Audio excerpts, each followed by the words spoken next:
ओम शांति। दुआओं के सेशन में आप सभी ब्राह्मण आत्माओं का स्वागत है। जब हम दुआ देते हैं तो हमें खुद को पहले यह अनुभव होना चाहिए कि हम आत्मा हैं और शरीर में जो दर्द हो रहा है वो शरीर में है। हम आत्माएं जो हैं वो शरीर से डिटैच हैं। जितना हम मूल केंद्र में रहते हैं उतना ही स्वयं के लिए भी फायदा होता है और हम अन्य आत्माओं को भी दर्द से मुक्त करा सकते हैं। तभी तो निमित्त आत्माएं दादियाँ हो या ब्रह्मा बाबा के होठ का ऑपरेशन था। तो ऐसी जब भी बातें आती हैं तो उन आत्माओं ने कैसे शरीर से डिटैचमेंट होते हुए भी किस तरीके से उनका गहरा पुरुषार्थ था, तो वह हमें दुआ देने के साथ साथ हमें भी वह अनुभव करना चाहिए। तो आज भी हम ऐसे ही विशेष आत्मा को दुआ देने वाले हैं जिनके शरीर में बहुत पीड़ा है। 23 साल से वह आत्मा ज्ञान में चल रही है। 23 साल से जो समर्पण है वो कोई साधारण नहीं होता है। ऐसी आत्मा तो वास्तव में तपस्वी आत्मा है जिसने हर परिस्थिति में बाबा का साथ कभी नहीं छोड़ा, जिसने जीवन के हर मोड़ पर सेवा, समर्पण और सच्चाई को चुना है। लेकिन आज वही आत्मा आप फोटो में देख रहे होंगे, है ना? तो उनका नाम भी नन्ही आत्मा है, नाम भी बड़ा प्यारा है। लेकिन आज इसी आत्मा को जो 23 साल से नियम और धारणाओं में चल रही है, लेकिन कुछ ड्रामा के हिसाब किताब के कारण शरीर की असहनीय पीड़ा से गुजर रही है। पैरों में अभी इतना दर्द है कि चलना भी कठिन हो गया है ना? और शरीर के अंदर भी जलन पेट में इतनी रहती है और अंदर के भागों में भी दर्द रहता है। लेकिन अभी हमें पूरी तरीके से आत्मिक स्थिति में स्थित होकर उन्हें भी आत्मा के मूल स्वरूप में हमें देखना होगा। आत्मा का स्वरूप जितना पक्का है उतना ही हम दूसरों को दुआएं पावरफुल दे सकते हैं। आत्मा का मूल स्वरूप पक्का रहे उसके लिए कौन से 3 शब्द याद रखो? अमर, अकबर और एंथोनी। हाँ, अमर, अकबर, एंथोनी जब याद है तो तुम्हारा जीवन में सुकून ही सुकून है, तुम दर्द से मुक्त होंगे। अब बोलोगे अमर, अकबर, एंथोनी क्या हुआ? अमर यानी आत्मा सदा अमर है, अमर है, काल भी जिसको खा नहीं सकता, है ना? तो अमर। और अकबर, अकबर का अर्थ है जिसकी कभी कब्र न खोदी जाए। कब्र कभी आत्मा की खुद ही नहीं सकती है, शरीर की हो सकती, लेकिन आत्मा अकबर यानी जिसकी कभी कब्र हो ही नहीं सकती है। एंथनी, एंथनी यानी जिसका कभी अंत न हो। तो हुए न हम आत्माएं अजर, अमर है तो अकबर, अमर, एंथोनी, इसका अर्थ समझ में आया? अमर, अकबर, एंथोनी समझ में आया? एंथोनी, अमर, अकबर समझ में आया? तो अमर, अकबर, एंथोनी। अमर जो सदा अमर है आत्मा, अजर है ना?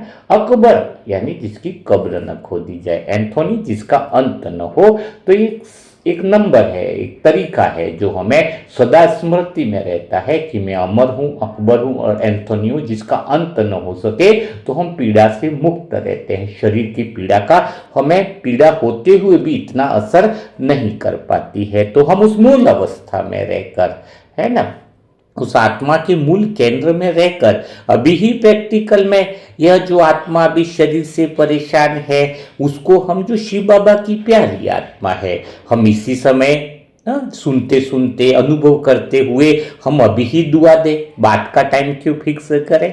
तो जो भी आत्माएं सुन रही हैं इस समय, जो भी आत्माएं अपने मूल केंद्र पर हैं, जो भी आत्मा सच्चे दिल से इसको दुआ देना चाहती है, वो एक जगह बैठकर दुआओं का सेशन सुने। ऐसे न सुने चलते फिरते, फिर कोई मज़ा नहीं है। कोई काम एक तो ढंग से करें, सारे काम जीवन में अधूरे करे हैं। कोई साल भर तक दुआ भी ढंग से सुनकर अगर दुआ ढंग से दे न विधि से, तो उसके जीवन में भी फर्क पड़ता है। तुम विधि से दुआ नहीं दोगे, शांत मन से नहीं दोगे, शांत मन से एकाग्र होकर के नहीं बैठोगे, तो फिर क्या फायदा? इससे तो दूसरा काम ही कर लो। कौन तुम्हें कहता है जबरदस्ती सुनने के लिए? हाँ, थोड़ा काम करो। काम तो सबके पास है, हमारे पास भी बहुत सारे काम है, लेकिन हम दुआओं के समय कुछ और बातें नहीं सोचते। पूरी तरीके से वो नन्ही आत्मा जो है, नन्ही माता, आत्मा भी है और माता भी है, तो नाम ही नन्ही है, उसको सामने रखें, अनुभव करें। इसी समय जो भी आत्माएं हैं, बाबा की होनहार बच्चे हैं, शांत बैठ जाए, अपने मन को मूल स्वरूप में लाए। हाँ, और इसी समय अनुभव करें कि हम सब आत्माएं बिल्कुल अमर अकबर एंथोनी की स्थिति में है, मूल स्वरूप में है, और एक ज्योति स्वरूप, पावरफुल शक्ति स्वरूप में है। मूल केंद्र में तो ज्योति निकलेगी निकलेगी, और जो नन्ही माता है वो भी एक ज्योति स्वरूप, मूल स्वरूप में है, और हम सब मिलकर उनके लिए पावरफुल संकल्प कर रहे हैं।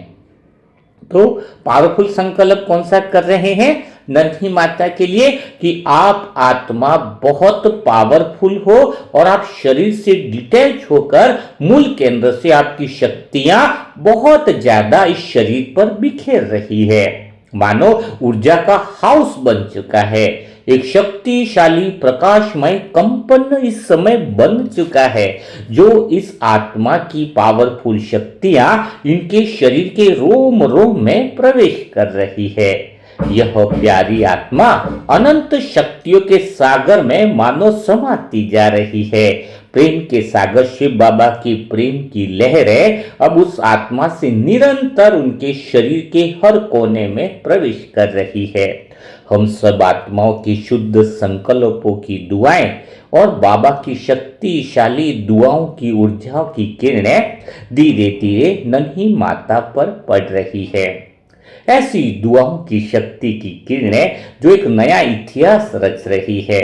सफेद सुनहरी शांति की वह दुआओं की आभा मंडल जो है वो उनके शरीर के हर एक अंग को स्पर्श कर रहा है। देखो मनसा सेवा ग्रुप की आत्माओं, हम सब आत्माओं की शक्ति कितना असर कर रही है। सोचो, आपके वाइब्रेशन काम आ रहे हैं, आपके अंदर दुआओं की शक्ति निकलकर इन नन्ही माता के शरीर के हर एक अंग को स्पर्श कर रही है। इतनी पवित्र आत्माओं की दुआएं, जहां जहां भी दर्द है वहां यह दुआएं की किरणें पहुंच रही है। अब धीरे धीरे इनके शरीर का वह दर्द शांत हो रहा है। हम सब सच में जो बाबा की रूहानी सेना है, जो देने के लिए बनी है, इसी समय मिलकर यह अनुभव करें कि नन्ही माता के पैरों में स्वयं ऊंचे ते ऊंचा भगवान उनको शक्ति भर रहा है। बाबा उनके पैरों में अपार शक्तियों की और दुआओं की किरणें भरता जा रहा है। पाव जो है उनका, शरीर का पाव का रोम रोम स्वस्थ होता जा रहा है। हर नस, हर कोशिका में पुनः ऊर्जा भरती जा रही है। सबसे मेन बात, आप सभी मनसा सेवा ग्रुप की आत्माओं की हर एक दुआओं से अब इनका दर्द पाव का पिघल रहा है। दर्द की घाटें हल्की होती जा रही है। दर्द मानो अब शांत हो रहा है। अभी हम सब पवित्र आत्माएं एक साथ गहराई से संकल्प करते हैं कि प्यारे बाबा, मीठे बाबा, हम सब आत्माओं की दुआ कबूल करो। बाबा, आपकी सर्वशक्तियां नन्ही माता के शरीर में कार्य कर रही हैं। अब हर दर्द समाप्त होने का समय आ गया है। शरीर की हर कमजोरी अब शक्ति में बदल रही है। हम सब आत्माओं की दुआओं से इनका हिसाब किताब समाप्त होता जा रहा है। मानो बाबा से क्षमा याचना मिल गई हो। बाबा की क्षमा याचना पाकर यह नन्ही माता मुस्कुरा रही है। उनका चेहरा शांत है, उनके पैर भी हल्के हो रहे हैं। वो धीरे धीरे खुद को खड़ा महसूस कर रही है। ऐसा लग रहा है कि मनसा ग्रुप की सारी आत्माओं की पवित्र दुआओं से यह आत्मा चल रही है, बिल्कुल हल्के से, बिल्कुल शक्तिशाली स्थिति में। और हम सब मनसा सेवा ग्रुप की आत्माएं जो है उनके चारों ओर एक सुरक्षा का घेरा बना रहे हैं। नन्ही माता के चारों ओर इतनी दुआओं का सुरक्षा का घेरा है कि अब यह सुरक्षा का घेरा उनके लिए सुरक्षा कवच बन जाएगा। उनके जीवन के जितने भी हिसाब किताब है वह सारे समाप्त हो जाएंगे। एक शक्ति का घेरा, एक प्रेम का घेरा, एक दुआओं का घेरा बनता जा रहा है जिसके अंदर अब कोई भी दर्द नहीं बचा। एक ऐसा सुरक्षा कवच जहां पर अब कोई कमजोरी प्रवेश नहीं कर सकती है। तो अभी सब आत्माएं मिलकर हम बहुत शक्तिशाली संकल्प करते हैं कि नन्ही माता आप पूर्णतया स्वस्थ हैं, आप शक्तिशाली हैं, आप सदा बाबा की छत्र छाया में सुरक्षित हैं, है ना।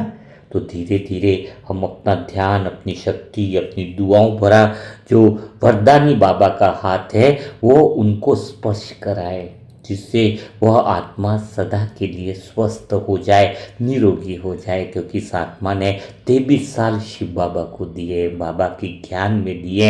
इतने समय तक न जाने कितनी परेशानियां आई होंगी घर से बाहर से, लेकिन फिर भी नियम और धारणाओं में चलना एक बहुत बड़ी उपलब्धि मानते हैं। तो हम सब आत्माओं का प्रेम उस आत्मा के साथ है।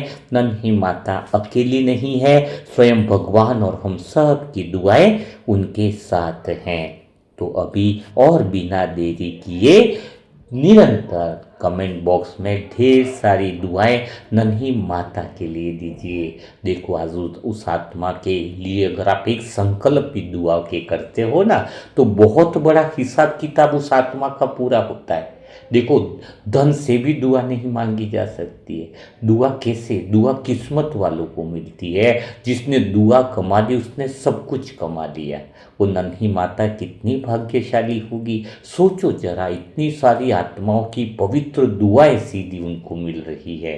मुझे नहीं पता, लेकिन एक बात ज़रूर पता है कि उस आत्मा का हिसाब किताब आज के बाद कम होना शुरू हो जाएगा। तो आप सभी आत्माएं क्या इसमें सहयोगी बनने के लिए तैयार हो? तो नन्ही माता के लिए उनका चेहरा देखो, उनके शरीर की पीड़ा का अनुभव करो, सोचो वो बाबा की प्यारी सजनी है। आज स्वयं भगवान हमें रूहानी सेना बनकर के बाबा कह रहा है कि जो भी आत्माएं जितनी भी दुआ देंगी तो बाबा उन दुआओं को कबूल करेगा। स्वयं भगवान का अंतर्मन कह रहा है। तो खाली हमें निमित्त बनना है, करण करावनहार तो बाबा है ही। अगर हमारी वजह से किसी के दर्द, किसी की पीड़ा कम हो जाए, हम उस कार्य के निमित्त बने, तो उससे बड़ा पुण्य क्या हो सकता है। तो बिना देरी किए नन्ही माता को दिल से, अंतर्मन से दुआ दीजिए, है ना। जो भी आपके शब्द निकले वो दिल से निकले, अंतर्मन से निकले और भगवान की याद में निकले। तो कमेंट बॉक्स में दुआ करना शुरू कर दीजिए। और कल फिर हम मुलाकात करेंगे ऐसे ही दुआओं के सेशन के साथ। और कोई भी आत्मा ऐसी पीड़ा में है, परेशानी में है, तकलीफ में है, तो व्हाट्सएप पर अपना नाम, डिटेल और उनको क्या डिजीज़ है वो पूरी डिटेल अगर भेजे तो व्हाट्सएप पे जवाब देंगे। उनका नाम होना चाहिए, कब से बीमार है, क्या तकलीफ है, क्या पीड़ा है और आपका उनके साथ क्या रिलेशन है, वो बात जरूर। और कोशिश करो ऑडियो मैसेज ना करें, लिख के करें। ऑडियो सुनने का इतना समय नहीं मिल पाता, लिखा हुआ रहेगा तो क्या होता है कि हम बिल्कुल आसानी से पढ़कर उसको जवाब दे सकते हैं कि ग्रुप बड़ा है ना। हाँ, कोई पढ़ा लिखा नहीं है तो ऑडियो मैसेज करे तो हम उस ऑडियो को भी ज़रूर सुनेंगे। तो कल फिर हम मुलाकात करेंगे ऐसे दिल छू जाने वाली दुआओं के सेशन के साथ। तब तक के लिए आप सभी आत्माओं को ओम शांति, ओम शांति, ओम शांति।